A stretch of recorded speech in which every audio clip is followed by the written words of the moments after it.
Why do I feel like a fraud, even when I keep succeeding? That's the search. Typed by doctors after their residency, by founders after their raise closes, by the smartest person in the room at 1 a.m., staring at an inbox full of proof they're capable and believing none of it. Why does imposter syndrome get worse the more successful I become? Am I actually incompetent, or is something else going on? Here's what I need you to hear first. This isn't evidence you don't belong. It's a well-documented psychological pattern, and it has a name, an origin, and this is the part that should genuinely surprise you. It disproportionately targets the most capable people in any room, not the least capable ones.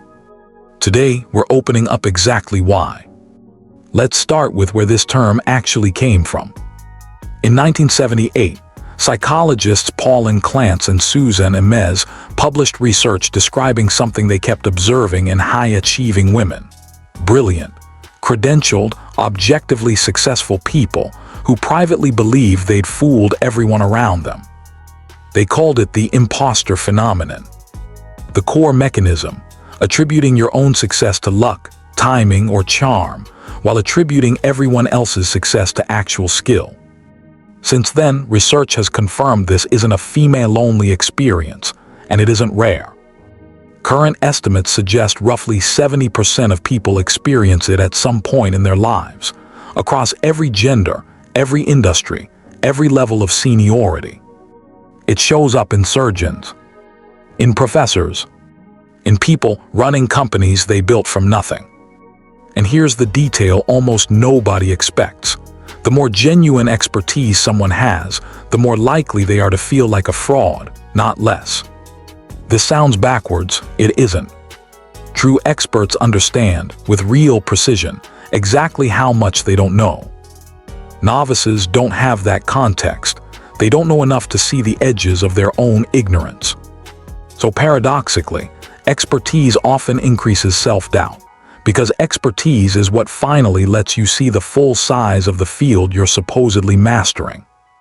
Let that sit for a second.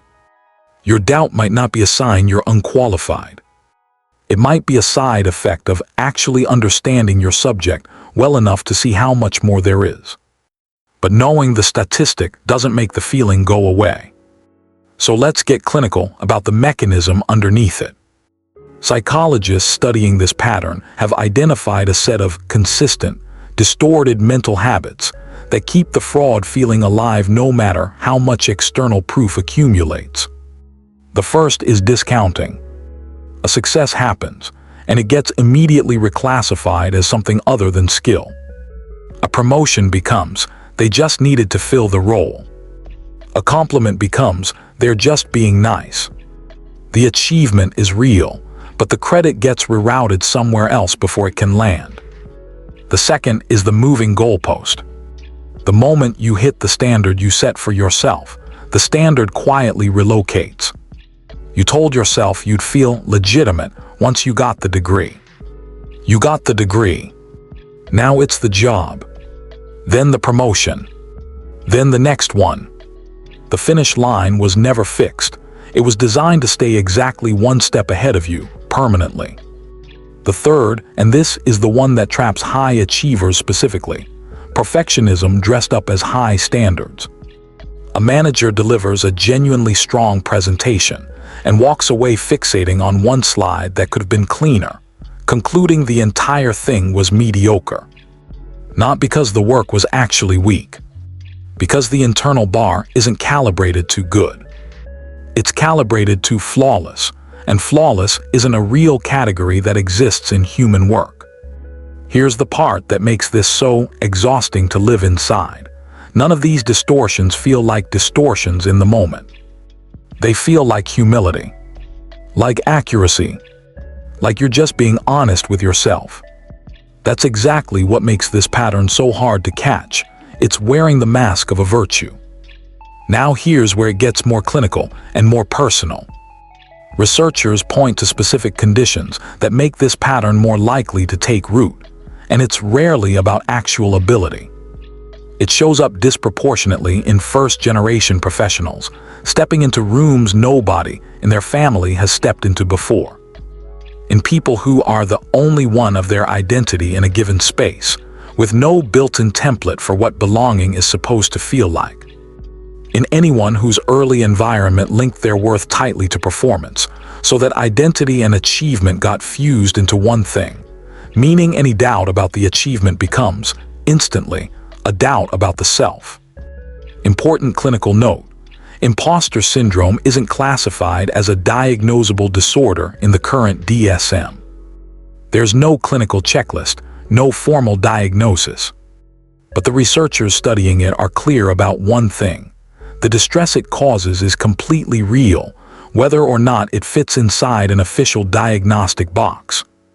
So let's talk honestly about what this actually costs you if it goes unexamined.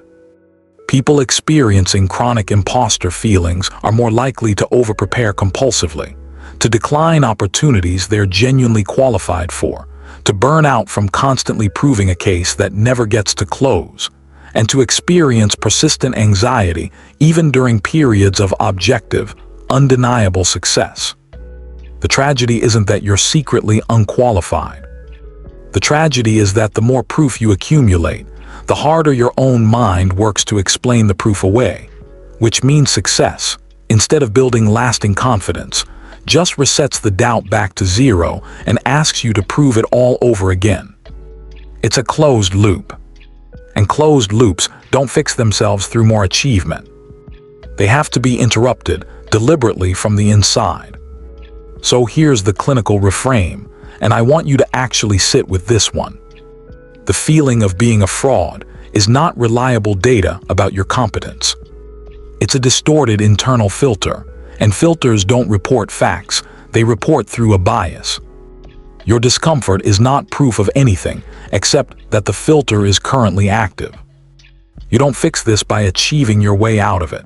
We've already established that more success just feeds the loop more raw material to discount.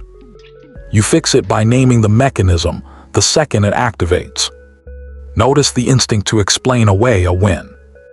Notice the goalpost quietly moving the moment you reach it. Notice the fixation on the one flaw in an otherwise strong outcome. And instead of believing the story automatically, just observe it forming.